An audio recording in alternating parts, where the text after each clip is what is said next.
So, good morning. So, Mentor Jomar, meron po akong gustong sabihin sa inyo. Ikaw ba ay naghahanap ng negosyo na sa maliit na puhunan, pwede kang kumita ng malaki?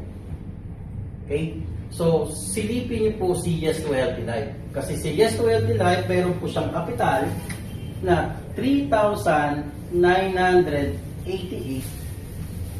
kung saan pwede kang kumita ng 10,000 per day at 70,000 per week. Siyempre, magtatanong ka, paano ba gawin yan?